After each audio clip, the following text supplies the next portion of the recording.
Bab ma jaa fi nafaqati 'alal banati wal ikhwan wal akhawati. Bukan ikhwan, wa akhawat. Saya kira saya tanda di sini dalam pelajaran yang telah lepas. Ya, sebelum itu ialah bab ma jaa fil hubbul walid waladihi. Li waladihi. Lepas tu selepas bab kasih sayang ayah kepada anaknya, hari itu kita dah belajar, kita dah baca. Hari ini kita baca bab majaa, bab yang telah datang ia menyatakan menanggung nafkah atas anak-anak perempuan dan saudara perempuan. Ini kita dah baca sikit, lepas tu kita ulang balik lah. Sebab lama tak jumpa. Sebab caranya begitulah, nak recall balik. Jadi ketahuilah kiranya saudaraku adalah memberi nafkah anak-anak perempuan, dan anak saudara perempuan itu ada berkelebihan di sisi Allah Subhanahu wa taala. Memberi nafkah artinya memberi keperluan dari sudut zahir dan batin. Zahir tu apa? Iaitu makan, minum, pakaian. Batin apa? Ilmu, pengetahuan, pendidikan dan sebagainya. Baik, siapa yang memberi? Kita lah. Kita yang ada anak perempuan, dan kita yang ada adik-beradik perempuan. Jadi apa kelebihannya? Nanti kita jumpa. Dan di mana tuntutannya? Tuntutannya daripada hadis. Dia kata daripada hadis adalah memberi nafkah anak perempuan dan saudara perempuan itu ada berkelebihan di sisi syarak. Yang antaranya kelebihannya masuk syurga, dekat dengan Nabi, seperti 2 jari je Nabi tunjuk. Nanti kita baca hadis dia. Dan mendapat balasan yang baik daripada Tuhan.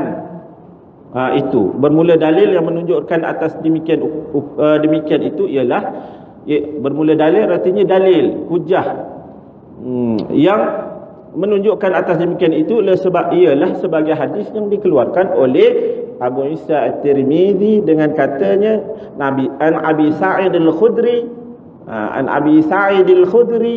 anna Rasulullah sallallahu alaihi wasallam qala la yakunu li ahadikum salasu banatin aw salasu akhawatin fa yuhsina ilaihinna hatta dakhalal jannah. Hadis pertama.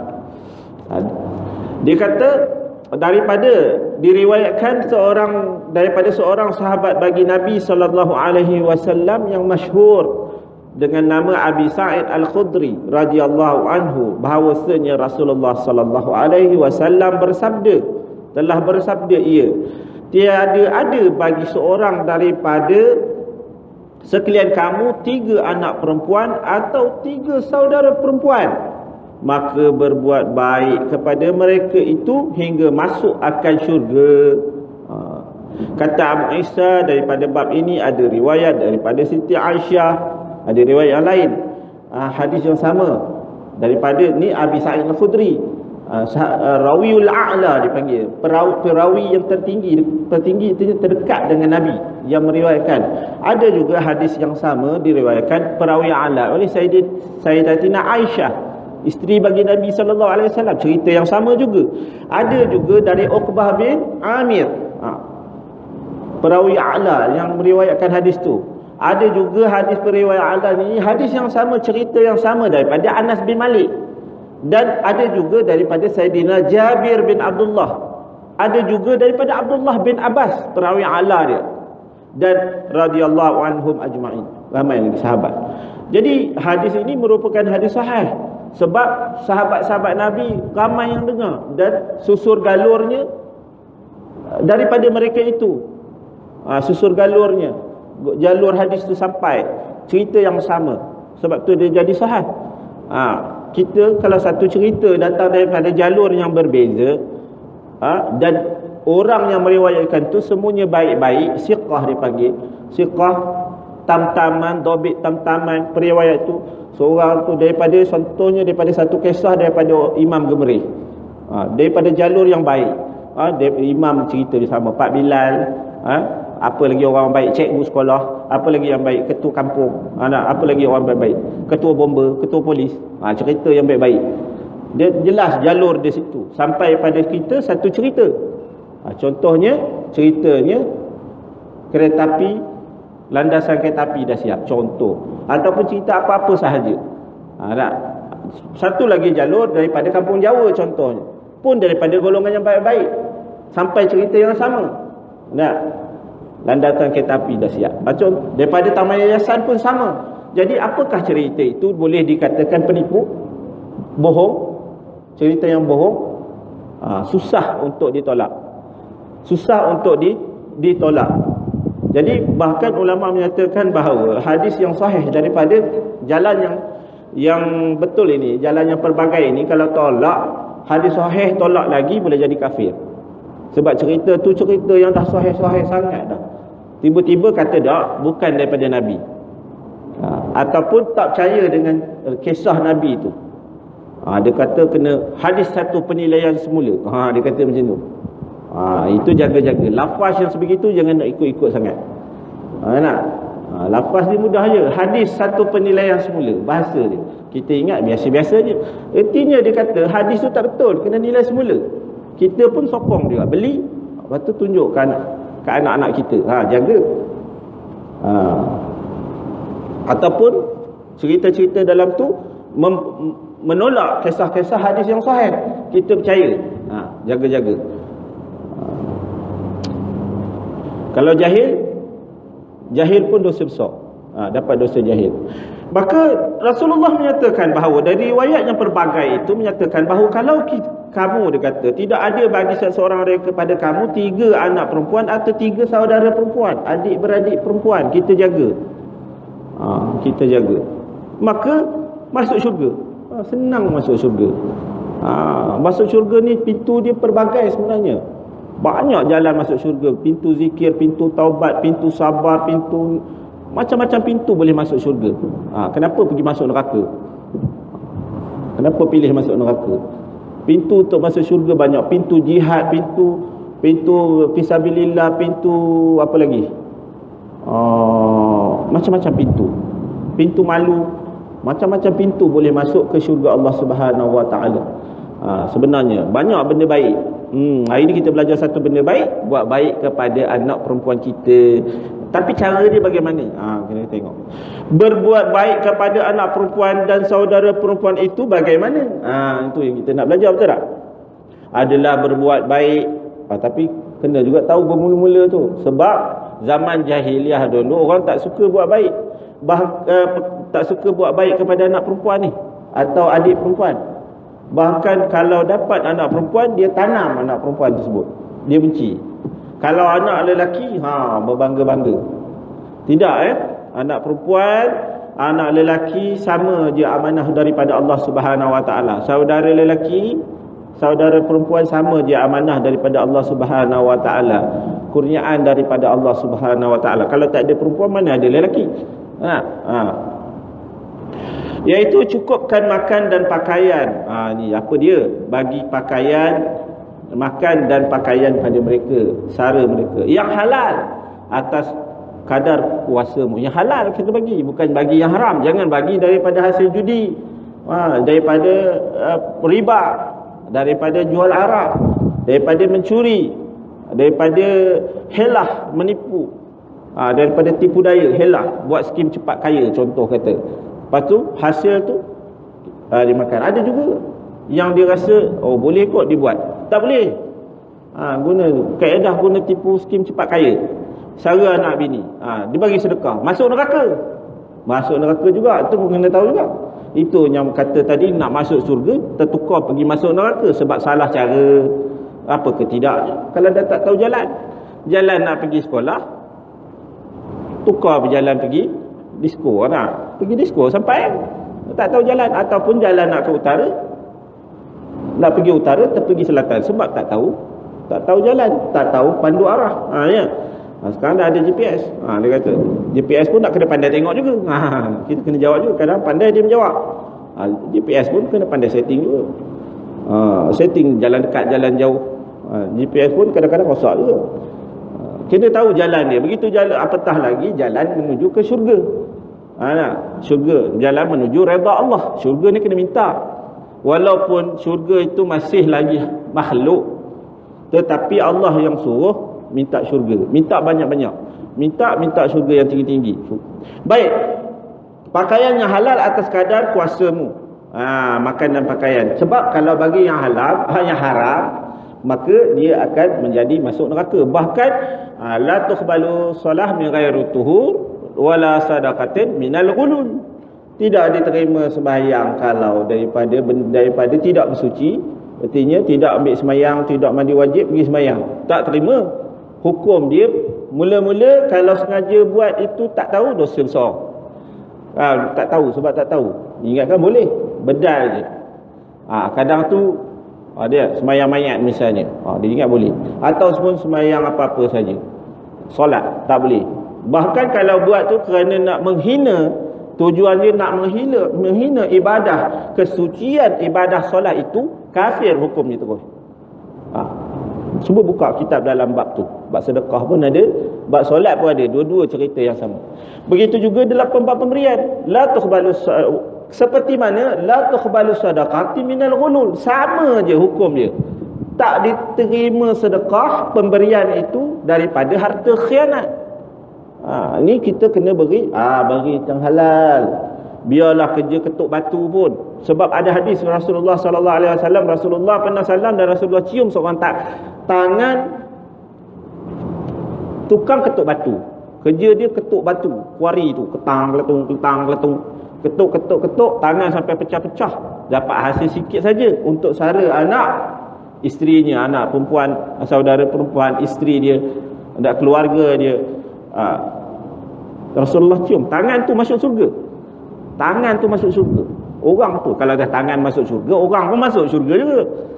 Itu mantik kita berfikir. Bukan tangannya masuk surga. Kadang orang payah juga jadi masuk syurga. Bukan nanti jadi ustaz, jadi Pak Imam, Pak Bilal, tak. Kerja tukang pecah batu kuari boleh masuk syurga. Ni jadi daripada sebab dia ikhtiar sesuatu yang halal. Dan selayak dengan tarafnya, dengan kuasamu, sekadar kita mampu, apa yang kita mampu ikutlah. Dan selayak dengan tarafmu, taraf kita lah. Kalau dah kita ni orang senang, datuk, tengku, datuk, kita saralah macam yang kita mampu. Jangan kita peleceh. Kalau tak juga. Contoh kata kita ni makan beras panjang, beras mahal tu. Tiba-tiba adik perempuan kita, anak perempuan kita, kita bezakan. Kita bagi makan tapi beras patah. Kita bezakan. Contoh kata kita beli untuk anak lelaki atau orang lelaki baju mahal, kain tu kain mahal. Anak perempuan kita cari yang murah-murah je. Baju juga, makan juga. Anak lelaki kita bagi pisang berangan. Anak perempuan kita bagi pisang awak misalnya. Pisang awak kan murah, berbiji-biji dalam dia. Pisang abu ke, atau yang murah-murah tu, setandan RM5 je. Itu tak betul juga. Jadi kita bagi sama, kita bagi elok sesuai, dan dia tak berasa hati. Saudara perempuan kita yang kita jaga dengan saudara lelaki yang kita jaga, atau anak lelaki yang kita jaga, kita bagi sama. Itu yang maksudnya. Kadang saya dah bagi semua tu, tapi tengok apa, bezakan tak. Sekiranya dibezakan, itu tak jadi. Dia kata syarah dia selayak dengan tarafmu, tarafnya, taraf kita.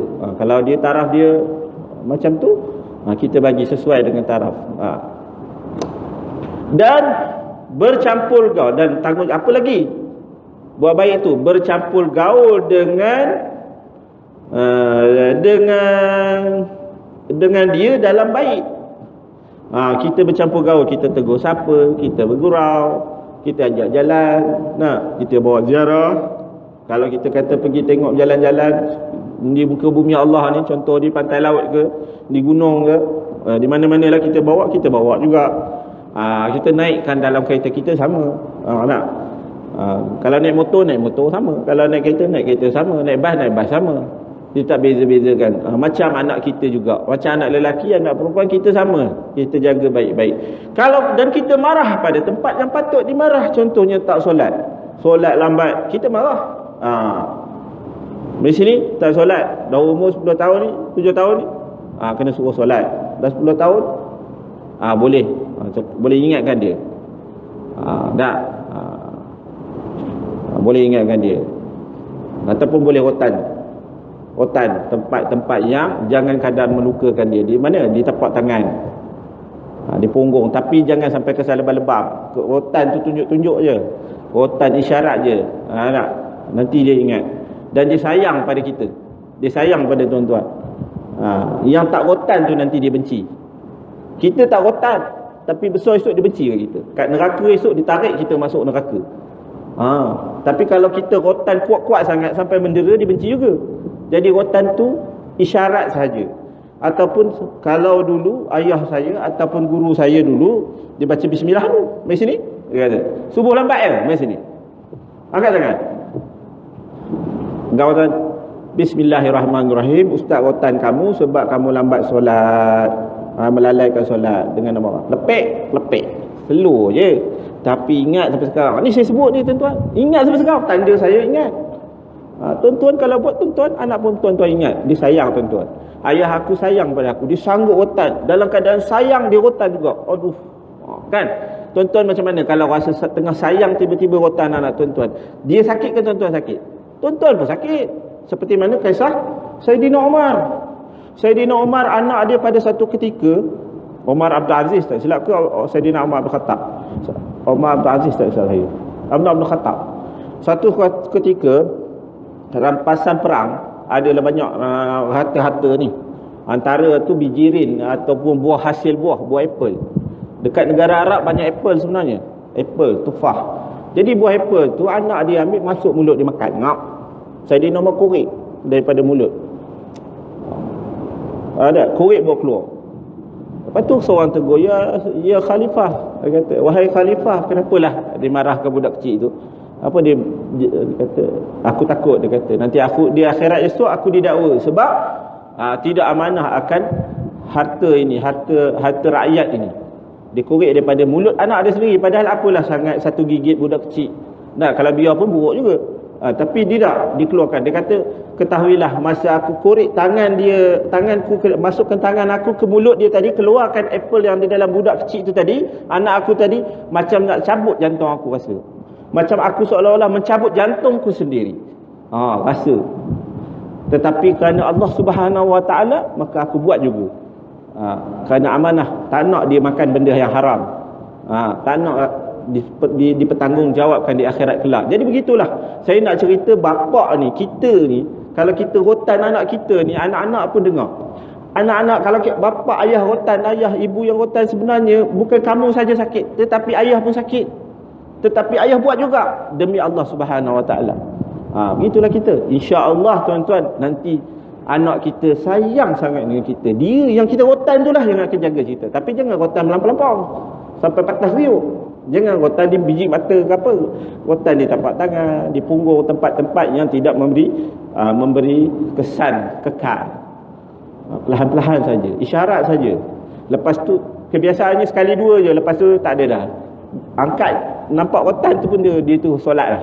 Tak kena gaya bunyi motor ayah balik daripada rumah, dia dah sembahyang lah. Tak perlu dah nak rotan lepas tu sampai ketua esok. Nanti. Jadi marah pada tempat yang patut marah. Anak perempuan kita tak tutup aurat, contohnya adik perempuan kita kan, silap pakai tudung, silap pilih baju, kadang kita tegur, kita marah kat dia. Kita pun bukan tak nak anak kita lawa, tengok lawa, tapi sebab kerana Allah suruh. Ini satu cabaran juga bagi kita yang jaga. Tapi kita buat. Diajar pada tempat yang patut diajar. Kita ajar. Itu cara berbuat baik. Dia tegur apa kelakuan yang menyalahi syarak. Tegur. Kita tegur. Apa lagi? Berbuat baik tadi kepada anak perempuan tadi. Disuruh ia belajar. Suruh belajar. Ini Islam suruh belajar. Lelaki, perempuan pun suruh belajar. Bagi kitab kat dia, belajar. Mula-mula belajar Quran dulu. Lepas tu ilmu apa lagi? Ilmu tauhid. Sebelum ilmu tauhid tu kena belajar ilmu berfikir dulu, ilmu mantik. Boleh fikir mana makhluk, mana Tuhan. Ilmu mantik, ilmu cara berfikir. Sebab apa? Ilmu mantik ini ilmu penimbang segala ilmu. Ilmu cara berfikir. Dengan berfikir tu tadi, dengan betul cara berfikir nanti dia dapat tahu ilmu yang betul. Bila dia kata qul huwallahu ahad, Allah tu satu, dengan ilmu mantik tu tadi, ilmu cara berfikir, maka dia akan tahu membezakan mana betul mana salah. Batu bukan Tuhan. Mana boleh batu jadi Tuhan? Mana tak? Diri dia pun dia buat mantik. Ada orang, ada satu kaedah sekarang ni, zaman sekarang hati-hati, dia buang ilmu mantik. Ilmu mantik, ilmu cara berfikir tu dibuang daripada sistem pelajaran dia. Jaga tuan-tuan, nak hantar anak sekolah, anak perempuan, anak lelaki pun sama. Kita tengok sekolah tu, ada tak belajar cara berfikir? Ilmu cara berfikir yang betul. Dia panggil ilmu mantik. Ilmu kenal Allah, ilmu tauhid. Ilmu cara buat ibadah, ilmu fiqah. Ilmu cara nak kenal betul ayat-ayat Quran ni, ilmu tafsir. Ilmu betul nak baca tu, ilmu tajwid. Ilmu melagu-lagu tu, ilmu taranum. Ada ilmu-ilmu dia, disiplin ilmu dia, dia buang ilmu tu. Ilmu nak bercakap dengan orang yang kurang akal dia atau kurang ilmu dia, atau yang contohnya yang bukan Islam misalnya, ilmu falsafah. Ilmu-ilmu tu ada yang buang. Ada satu tempat kaedah zaman sekarang ni, ada dia buang. Dia buang cabang ilmu yang penting, iaitu ilmu mantik, ilmu falsafah, ilmu tauhid. Dia buang. Dia belajar cara lain. Ilmu tasawuf pun dia buang. Jadi susah, jadi cacat. Jadi kita nak hantar anak perempuan tadi, kita tengok juga, tengok kat mana silibus dia. Kita tengok buku silibus dia ada belajar ilmu apa. Itu tanggungjawab kita. Itu termasuk di dalam buat baik juga. Sebab kalau tidak, salah cara, kita hantar tiba-tiba jadi lain, jadi tak baik. Rupanya kita salah hantar pada tempat pendidikan itu. Tempat pendidikan itu ada. Tuan-tuan, kita kena tengok. Kena cukup. Kalau tak cukup, tempang juga. Disuruh ia belajar ataupun kamu mengajar apabila sampai umur belajar dengan hukum syarak yang fardu ain. Bila sampai masa umur dia, kita ajar ataupun kita ngajar. Fardu ain dulu. Apa fardu ain? Bab-bab yang wajib. Nak tahu bab wajib tu, kena belajar Quran, kena belajar membaca. Bab solat, puasa, zakat, cara-cara cara bersuci, mandi wajib, tutup aurat. Disuruh dan mengajar adab yang baik dan perangai yang sopan santun. Kita ajar juga adab yang baik. Imam Sayyidina Ali ajar, dia kata anak-anak ni 7 peringkat. 7 peringkat, 3 peringkat. Daripada umur 7 tahun, 1 hingga 7 tahun ajar dia sambil bermain. Ajar juga tapi sambil bermain-main. Daripada 7 hingga 14 ajar dia dengan cara adab. Ajar cara adab. Jadi bila masuk adab ni 7 hingga 14 tahun. Adab dengan orang tua, adab dengan ibu bapa, adab dengan Al-Quran, adab cara makan, adab tidur, adab masuk tandas, adab apa lagi? Segala adab. Adab minum air, adab apa? Kalau lelaki macam-macam adab pakai serban, adab pakai kopiah, macam-macam adab solat, adab lepas solat, adab pergi masjid, macam-macam adab, semua ada cara. Sekarang ni ramai yang buang adab tersebut. Dia kata itu termasuk dalam akhlak. Ajar dia sopan santun, dan bermalu-malu. Ajar dia supaya biar dia bermalu. Kalau sifat dia malu tu biar, tak apa, malu tu biar. Kita lorongkan saja pada malu yang betul. Sebab al-haya'u minal iman. Sebab malu itu sebahagian daripada keimanan. Iman tu ada bid'un wa sittuna syu'batan. Iman tu ada 69 lebih. 63 hingga 69 cabang. 63 ke 69. Sebab apa jadi 63 ke 69? Sebab ada yang digabungkan, ada yang dipecah.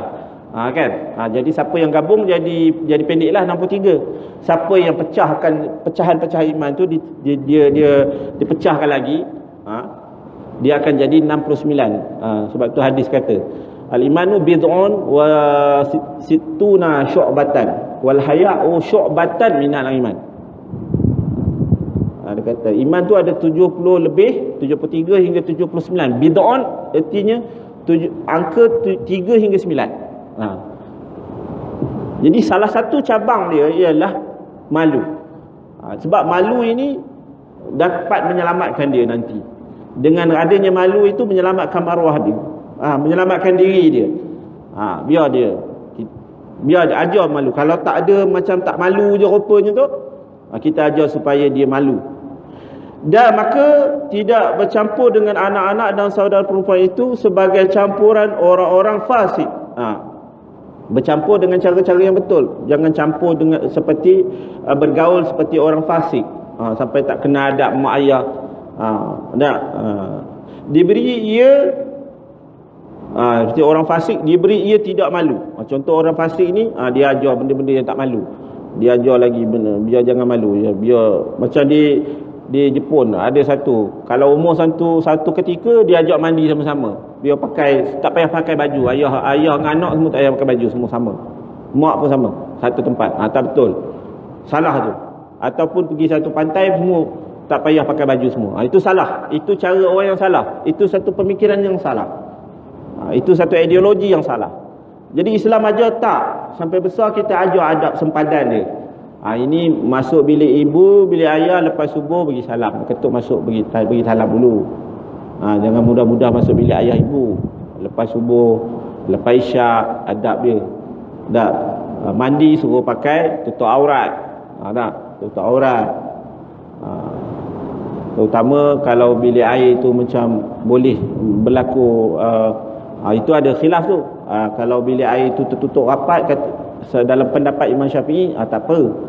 Tapi kalau ada, mungkin ada berlaku boleh orang mata melihat, maka pakai kain basah.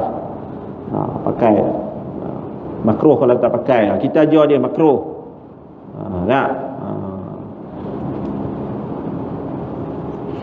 Lagi apa lagi? Tidak, ni orang fasik, dia ajar tidak beradab, tidak tahu apa hukum syarak. Ini orang fasik yang rosak. Kalau kita tengok, tak tahu nak tutup aurat, tak tahu mana orang tua, orang muda nak bercakap, nak ajar. Kadang ini kita yang ajar, cara nak ajar. Tidak tahu adat yang baik kepada orang tua-tua dan orang yang baik-baik. Ada beza. Orang yang dimuliakan, contoh orang saudara, pak saudara, datuk, nenek, kita ajar. Ini kena hormat, ini datuk kamu, ini mak saudara kamu. Tak boleh buat macam kawan. Kita ajar. Sebab dia adik perempuan kita. Boleh jadi ayah kita dah meninggal, mak kita dah meninggal, kita yang menjaganya. Ataupun anak perempuan kita. Sebab ini disuruh oleh syarak. Dan kalau kita perbuat, kita lakukan apa yang Allah Subhanahu Wa Taala, yang Rasulullah Sallallahu Alaihi Wasallam ajar tu tadi, seperti mana yang diperincikan oleh ulama itu tadi, maka ganjarannya tidak lain dan tidak bukan adalah redha Allah. Maka dapat syurga daripada Allah Subhanahu Wa Taala, mudah-mudahan. Redha Allah, redha syafaat Nabi sallallahu alaihi wasallam. Jadi dalil esok akhirat esok. Kenapa buat macam tu? Sebab saya ikut Nabi suruh. Jadi kalau sekiranya tidak diajar tu tadi, nanti anak tersebut akan berbuat sesuatu yang salah. Jadi memberi busuk namamu kepada Allah dan makhluknya, serta berdosa kamu kepada Allah. Itu sebabnya. Sebab apa masuk neraka? Tak masuk syurga. Sebab anak tu tadi, dia bila sekiranya tidak kita buat baik, nescaya budak itu akan buat jahat. Buat sesuatu. Apa jahat? Jahat apa yang ditegur oleh syarak, baik apa yang disuruh oleh syarak. Kalau kita tidak, ataupun ayah tu tadi tidak suruh kepada sesuatu yang baik yang disuruh oleh syarak, maka nescaya anak tersebut tak tahu nak beza yang baik yang buruk. Sekiranya dia buat sesuatu yang buruk, maka dia akan memberi busuk nama kamu kepada Allah. Sebab kita, tanggungjawab kita. Nanti di akhirat esok dia tarik. Sebab tu kita kena tahu. Bila begitu nak hantar kat mana? Kalau kita tak tahu, hantar kepada orang yang tahulah. Nak kepada tempat-tempat yang tahu. Anak perempuan itu dinding daripada api neraka apabila sabar daripada apa bala disebabkan anak perempuan itu. Masalah lagi. Dalil yang kedua, anak itu nanti jadi dinding daripada api neraka. Maksudnya dalil dia an Aisyah qalat qala Rasulullah sallallahu alaihi wasallam man ibtuliya bi syai'in minal banati fa sabara alaihinna kunna lahu hijaban minan nari. Hadis dia. Syarah lagi, diriwayatkan daripada seorang sahabat bagi Nabi, iaitu isteri Nabi, namanya Siti Aisyah radhiyallahu anha. Katanya telah bersabda Rasulullah sallallahu alaihi wasallam, barang siapa kena bala dengan sesuatu sebab daripada anak perempuan, maka dia sabar atas mereka itu, nescaya jadilah anak perempuan itu dinding baginya daripada api neraka. Bermula hadis ini hadis hasan. Itu hadisnya. Kata jaga menghalang daripada api neraka. Lagi, anak perempuan itu apa bala daripadanya? Apa yang bala artinya? Bala disebabkan anak perempuan itu ialah kerana kebanyakan lelaki yang jahil tidak sukakan anak perempuan kerana takut putus benihnya. Maka jadilah ia apabila bertemu dengan orang yang istimewa pula, orang yang ada anak lelaki, ia pun buat bersungut akan dirinya, tiada beruntung, tak mau dapat anak lelaki, tak dapat anak lelaki. Maka orang yang bersungut akan dirinya tiada beruntung, itu adalah padanya makna tiada sabar bala anak perempuan. Maka jadi rugi ke atasnya kerana keluh kesah akan beranak perempuan itu dicela syarak. Dia kata, bahkan yang dipuji syarak kita apabila dapat anak sama ada lelaki ataupun perempuan, hendaklah berterima kasih dan sayang sahaja kerana keduanya bersamaan jua daripada pemberian Allah Subhanahu wa taala, dan hendak disayangi serta dipelihara dengan secukupnya sampai besarnya, dan tiada sayugia, tidak patutlah bermegah-megah dengan anak lelaki ataupun perempuan, sebab dua-dua kurniaan Allah Subhanahu wa taala. Sebab apa tadi bala tadi? Bala yang paling besar sekali sebab dia bersungut tadi. Bila kata bersungut tu tadi, artinya tak puas hati dengan ketentuan Allah, komen apa yang Allah takdirkan. Bila komen ataupun dipanggil argue lah, bahasa orang putih lah, argue, ataupun kita kata kita komen, kita tak puas hati. Bila sekiranya tak puas hati berlaku begitu, maka dia telah menolak qada dan qadar Allah, menolak satu daripada rukun iman. Yang keenam, percaya kepada qada dan qadar, ketentuan baik dan ketentuan buruk daripada Allah, perancangan dan ketentuan Allah Subhanahu wa taala itu tadi, maka tertolaklah imannya. Itulah bala yang paling besar. Sebab tu kita hati-hati. Kita yang ada anak lelaki ni, anak perempuan, anak lelaki, jangan kita bersungut. Bila sekiranya kita tak dapat anak, ataupun kita ada anak perempuan, kita ada anak lelaki, tapi kita bersungut pasal anak perempuan tu, hati-hati. Bersungut tu dengan dua makna. Sekiranya menolak ketentuan Allah Subhanahu wa taala itu, dia boleh jadi bala yang paling besar sebab jahil. Sebab itu hati-hati dengan ilmu tadi, dengan ingatan daripada Nabi SAW. Sebab tu hijaban lahu minan nar, sayang belaka anak perempuan, anak lelaki.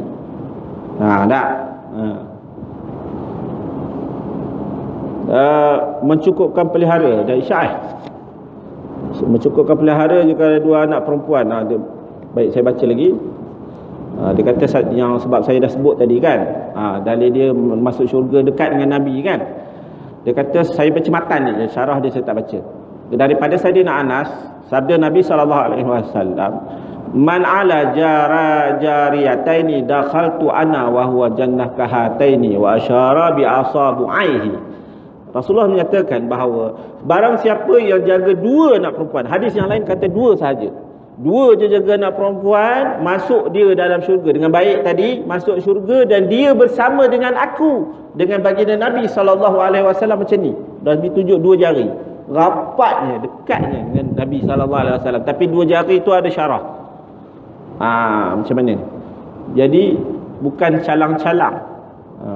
Jadi mudah-mudahan dengan sedikit pertemuan ini, dengan sekejap pertemuan ini, dalam waktu yang singkat ini, dapat memberi manfaat kepada kita bersama oleh Allah Subhanahu wa taala.